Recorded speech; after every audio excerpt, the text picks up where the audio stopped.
Welcome to ClubhouseNews.com. You're tuned into Clubhouse News Weekend for the week ending Saturday, February 22nd. I'm Gabriella. And I'm Angelo. The 2014 Sochi Winter Olympics came to an end on Sunday with a spectacular closing ceremony where it all began. As the spotlight on Sochi fades away, Russian President Vladimir Putin definitely achieved his objective of showcasing Russia as a 21st century world power after his country hosted the most expensive Olympic Games in history, estimated to have cost $51 billion. To put this into perspective, that's how much it would cost to go to Mars about 20 times. The Winter Olympics may be over, but the history these games made will not soon be forgotten. Sochi is the warmest city to ever host the Winter Games. The Russians actually had to make artificial snow to keep the games going. Plus, this year's Winter Games were the greenest games yet, due to Russia's use of environmentally friendly building materials. And finally, 12 winter sports, including team figure skating and women's ski jumping, made their Olympic debut, making the 2014 Winter Olympics the biggest in history. I can't wait to see how South Korea tries to top Sochi when they host the Winter Olympics in 2018. As many Clubhouse viewers know, present-day Russia was formerly the center point of the Soviet Union, or USSR.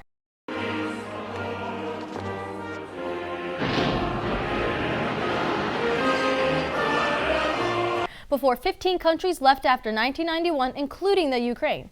Ukraine's government is still influenced by Russia. In fact, Russian President Vladimir Putin wants even more control over Ukraine.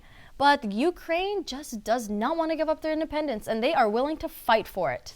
To victory! And while the country is in turmoil, Putin is trying to work out a deal with Ukraine's President Viktor Yanukovych that will offer financial help to Ukraine in exchange for them aligning themselves with Russia. Many Ukrainians do not agree with this plan, and they want to align themselves with the US and Western Europe, who will let the country make its own decisions. Negotiations took some time, but a deal has been reached. The deal calls for a revised constitution that will limit the power of the Ukraine's president, giving other Ukrainian leaders a say in the decision made for Ukrainian citizens. And guess what? Ukraine's parliament actually voted to remove President Yanukovych.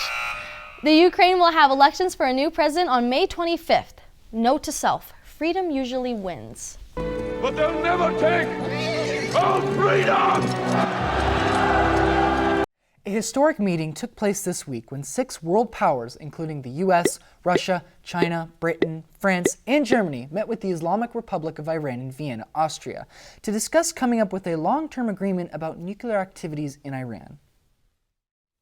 For decades, the US and many of its allies have been concerned that Iran was developing nuclear power to make nuclear weapons, rather than just to create energy like electricity and heat. The leaders of the US and Iran haven't communicated with each other since about 1980, and the US led international trade restrictions on Iran called economic sanctions, which made it difficult for Iran to make money or progress scientifically. The US and its allies want to put a limit on Iran's research and development of its nuclear program, and while these negotiations are expected to take months, for the first time in decades, it appears that progress is being made. We've had 3 very productive days, during which we've identified all of the issues we need to address in reaching a comprehensive and final agreement. Last week, we reported that a wild winter storm blasted the East Coast and left over 1 million people without power. This week, it's the Midwest's turn to be covered in snow and ice as a winter storm rolled in and slammed the Great Lakes with snow before moving on to hit the Northeast for the second time in 2 weeks. Cold, yeah! As always, it is not just the snow that is causing problems. It's the ice. We poured water on a t-shirt less than 5 minutes ago, and now it's completely solid. Many schools and businesses in St. Louis were closed Monday and Tuesday because the roads were covered in slippery ice, so it was not safe to drive. Also in Pennsylvania and Michigan, there is so much snow and ice on the rooftops that buildings are starting to collapse. According to scientists, the extreme weather is raging across the planet because of global warming, which is when too much of the sun breaks through the Earth's atmosphere. The scientists say that global warming is the cause of the massive storms that continue to pop up everywhere. The door is slippery. It's frozen shut. Let me have a try. Open sesame. Well, I've done all I can do.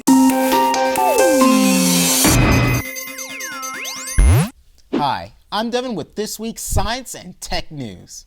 This just in from outer space. On Monday, an asteroid, which is a giant piece of rock, flew right next to the Earth. Close call, it just missed us by 2 million miles. The asteroid, named 2000 EM26, is the size of 3 football fields and was speeding along at 27,000 miles an hour. The asteroid was caught by the SLEW space camera that watches out for asteroids that may come in contact with Earth. Luckily, 2000 EM26 was never a threat, but NASA's asteroid catcher program kept a close eye on it just in case. I'm watching you, Wazowski. Always watching.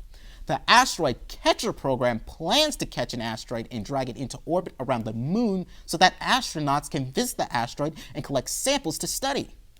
These samples may help scientists learn how life began and how to protect the Earth from more flying space rocks in the future. Researchers have found a new way to track whales, and it's out of this world. Literally. Typically, whales are tracked by scientists who count them from ships or airplanes. But now a high-definition satellite called the Worldview 2 is able to do the same thing from outer space.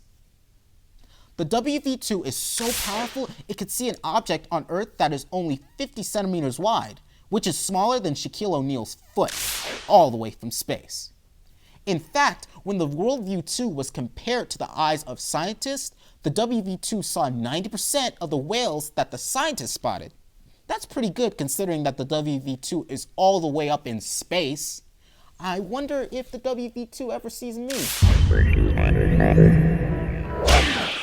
When it comes to construction, termites don't follow a blueprint or take direction from a coordinator. They just build what they want, when they want. The mounds they build may not be very pretty, but they were impressive enough for a group of scientists to model a robot after. The robots are designed to react to their environment, which could be used in the future for construction projects that are too dangerous for humans.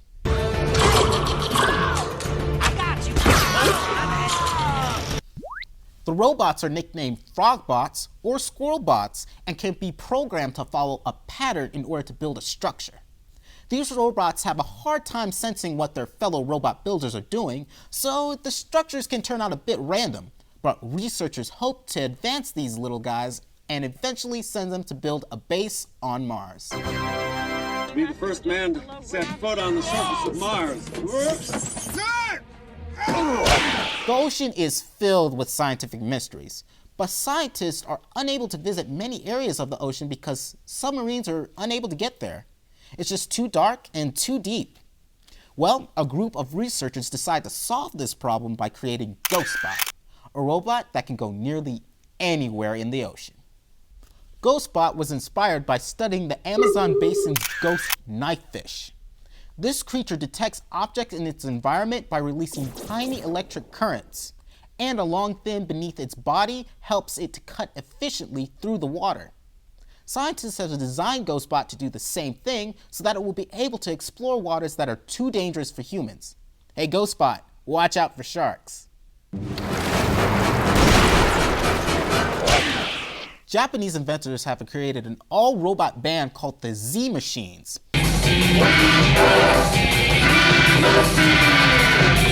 Their inventors created them specifically to have musical abilities that advanced artists could only dream of.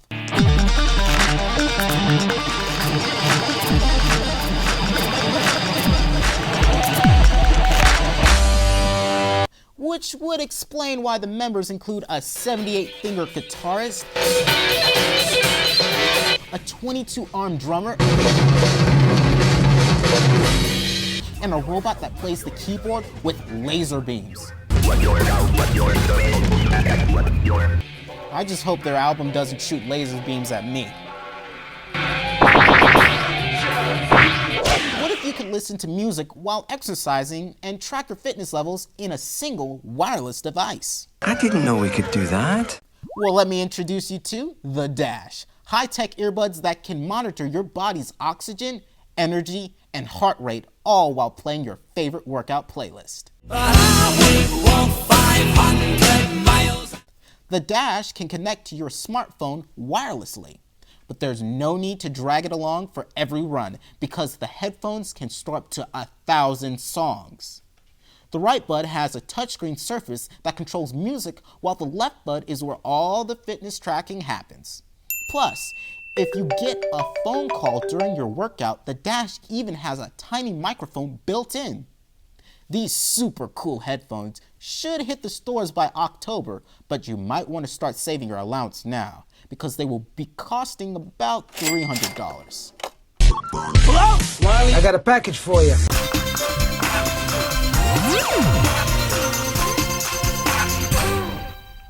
I'm Erin, and here's what's happening this week in health and nutrition.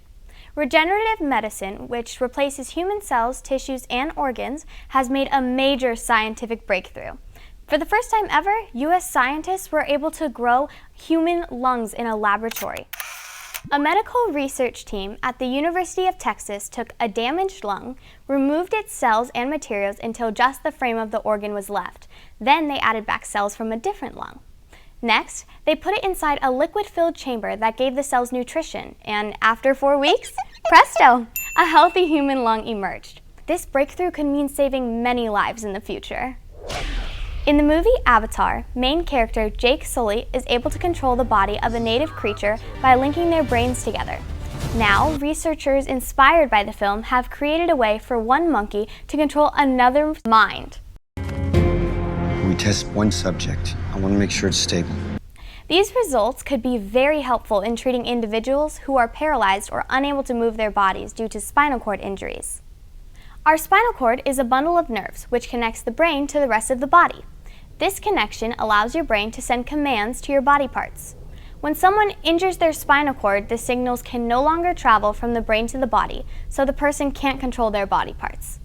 Researchers designed an experiment using electrodes, which are objects that electricity can flow through, and connected a master monkey to the spinal cord of an avatar monkey who couldn't control his own body.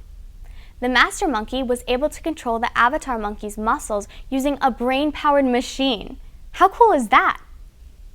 If only I could use this on my parents. Power you think you have inside of you. If you have ever spun around like a top or rolled down a hill, you have probably experienced dizziness. Have you ever wondered how figure skaters can spin around and around without getting dizzy?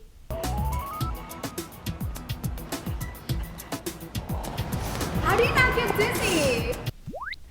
Well, they use a special technique called spotting, which is when you pick a point in the distance to focus on as you spin. But the interesting thing is, over time, figure skaters and ballet dancers actually become physically resistant to dizziness. Our sense of balance actually comes from inside our ears, where the otolithic organs contain crystals with hair-like nerve cells on the end of them that tell our brain where our head is located in space. We feel dizzy when the little hairs continue moving after we spin around. Since figure skaters and ballerinas are always spinning around, the little balancing hairs get used to the constant movement, so they don't feel dizzy like the rest of us do.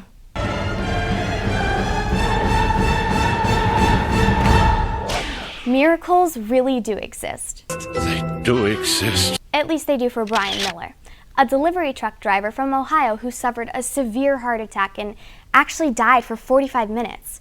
Yeah. Oh, he did. Doctors worked frantically to revive Miller. The voltage, 10,000 volts. Clear. They even shocked his heart 4 times, but nothing helped. Suddenly, his heart started beating, and Miller woke up with an incredible story to tell. My mother-in-law passed away with cancer, and my guardian angel was my mother-in-law and father-in-law. I'm sorry. Miller says that while he was technically dead, he followed a white light. Heaven, I'm in heaven. And at the end of it, he saw his mother-in-law, who had passed away the week before. His mother-in-law told him that it was not his time to die, and that he needed to return to his body, which he did. Doctors were shocked when Miller woke up with no brain damage, because the brain requires oxygen to function, and the heart pumps oxygen to the brain. So what do you believe in? Now that's a story to make you believe in miracles.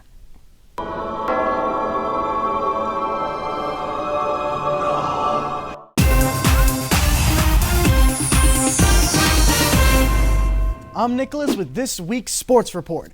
The Winter Olympics in Sochi are wrapping up with a bang. Team USA has taken the world by storm, winning 25 medals with 8 of them being gold. U.S. teen skier Michaela Schifrin made Olympic history when she became the youngest woman at age 18 to win the women's slalom. More standouts include 20-year-old snowboarder Sage Kotzenberg, who took the gold in the snowboarding slopestyle. Skiers Josh Christensen, Gus Kenworthy, and Nicholas Gepper swept the men's slopestyle event, earning the gold, silver, and bronze medals respectively. With all this excitement for the U.S., I can't wait to see what 2018 brings us.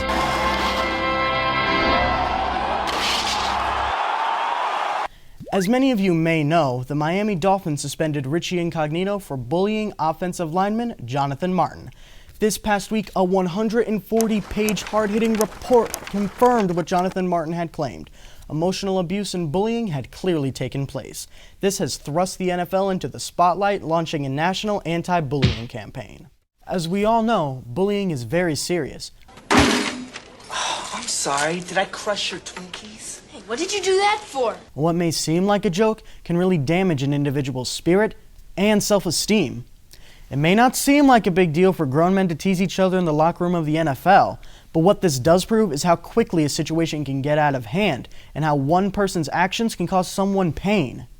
Remember, winners are never bullies.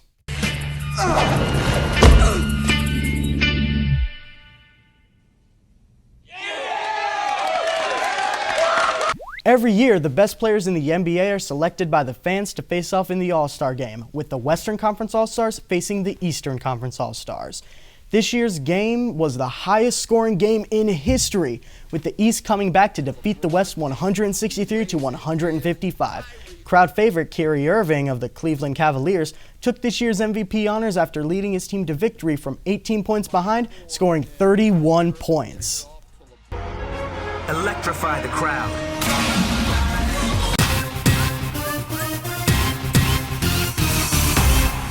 I'm Gabriella, back with this week's entertainment news. Jimmy Fallon, who is best known for his time on Saturday Night Live, began his reign on The Tonight Show this week. After 40 years in Los Angeles, The Tonight Show moved back to its original home in New York City. They've created a new set with a more formal, upscale hotel lounge vibe, and they've even included a miniature wooden skyline of New York City. For the show, he delivered a classic Tonight monologue. If you would have told me as a kid that I was going to graduate high school and go on to be on Saturday Night Live and then eventually be the host of The Tonight Show, I would have said, I graduated high school? That is so not me. Do you guys ever watch reality show music competitions like American Idol or The Voice? You may not be watching them as the ratings are dropping fast. It was a complete and utter mess. With such an overload of music competition shows, audiences get bored. American Idol has hit all-time low ratings this season, and former Idol judge Simon Cowell's The X Factor was canceled after 3 seasons. As for The Voice, hip-hop idol CeeLo Green is leaving the show and being replaced by Jewel.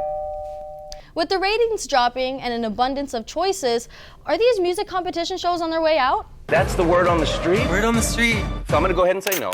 While millions tune into regular sports channels to watch their favorite teams duke it out on the field or court, there's an increasingly popular non-athletic sport that is battled behind computer screens. Welcome to the world of competitive video gaming. Esports is bringing gamers together with all of the fan worship, intense rivalries, and shouting of a regular sporting match. If you love word games like Scrabble or Words with Friends, then check out the word game Word Putts. Grab your golf clubs, a dictionary, and start playing.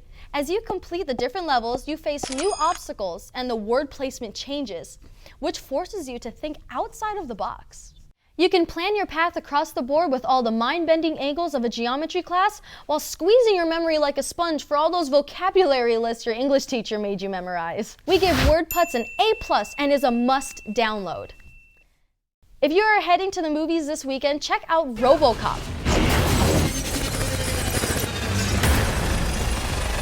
Starring Michael Keaton, Samuel L. Jackson, and introducing Joel Kinnaman. It's about a crime-fighting superhuman robot cop that eventually turns against the evil company that created him. If the plot sounds familiar, it's because it is. It's a remake of the 1987 film of the same title. RoboCop. This guy's really good. He's not a guy, he's a machine. The movie really explores the lines between good and evil characters and is a night of action-packed fun. Wow. We are going to make a lot of money.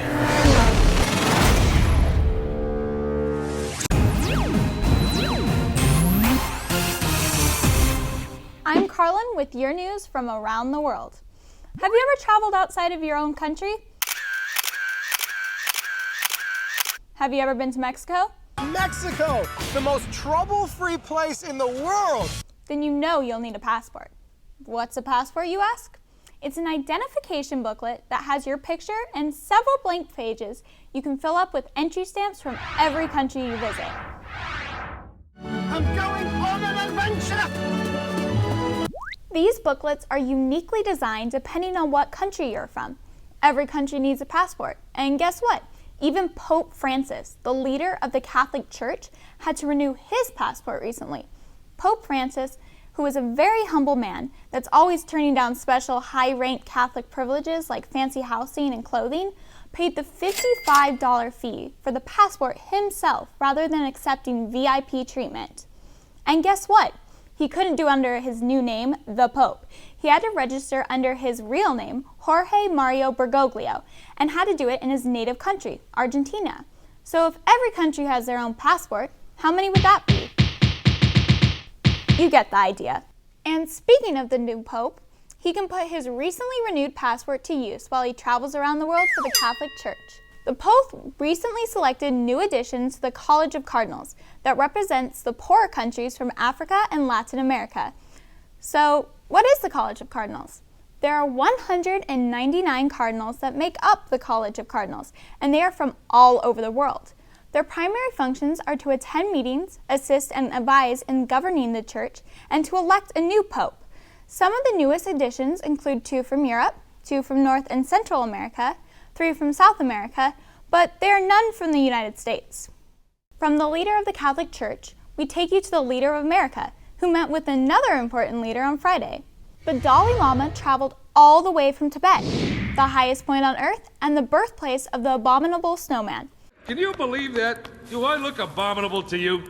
to the White House for a meeting with President Obama to discuss human rights. So you might be wondering who exactly is the Dalai Lama. Well, the Dalai Lama is the head monk of a religion called Tibetan Buddhism. The Dalai Lama is from Tibet, but he travels the world spreading world peace. I think the real possibility of peace. In fact, he even won the Nobel Peace Prize in 1989. From Russia to China. While other Russians have been skating in the Sochi Olympics, 2 Russian daredevils skated past security at the unfinished Shanghai Tower in China. Then they made a death-defying climb of what will be the second tallest building in the world. After making it to the top, the fearless duo swung onto a crane without any visible safety gear and with nothing but a deadly drop beneath them. This isn't the first time the 2 have attempted a death-defying climb.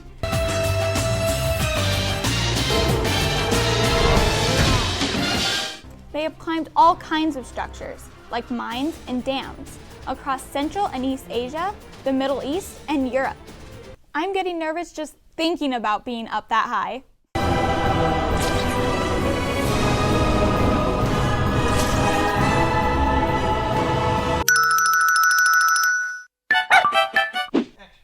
Hi everyone, I'm Chloe, here with this week's Animal News. Our newest animal hero is Pearlie the Parrot from Fort Lauderdale, Florida. Pearlie the Parrot woke up bright and early one morning when she noticed that the laundry room was on fire. Pearlie began to squawk loudly and thrash around in her cage so that the family would wake up. Luckily, the family heard Pearlie and woke up in time to evacuate their home safely. Firemen arrived to put out the fire, and the only room that was damaged was the laundry room. Way to go, Pearlie! Even though the story had a happy ending, it still ruffled my feathers. Welcome to our list of animal heroes. Now, onto a peculiar animal of the week, the Malayan colugo, also known as the flying Sunda lemur. Don't be fooled by the name flying Sunda lemur because it can't fly and it's not a lemur. They got this name because they jump from tree to tree in the forests of Southeast Asia. This wide-eyed cutie usually weighs about 2 pounds and they like to munch on soft young leaves, flowers, shoots, and fruits. You probably won't see many of them around because they are currently on the endangered list.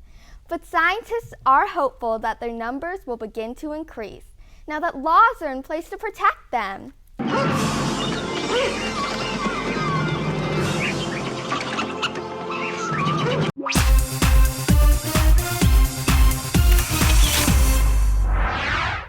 This week, the Winter Olympics came to an end, and it'll go down as the most expensive Olympic Games in history. The Ukraine made a change in its constitution that will limit the power of the Ukraine's president and give other Ukrainian leaders a say in the decisions made for Ukrainian citizens. And a historic meeting took place when 6 world powers, including the US, Russia, China, Britain, France, and Germany, met with the Islamic Republic of Iran in Vienna, Austria, to discuss coming up with a long-term agreement about nuclear activities in Iran. And it was the Midwest's turn to be covered in snow and ice as a winter storm rolled in and slammed the Great Lakes with snow before moving on to hit the Northeast for the second time in 2 weeks. Remember to stay tuned in to what's happening by going to our website at www.clubhousenews.com. You'll find in-depth stories, videos, and much more. So until next time, stay on top of the world with clubhousenews.com.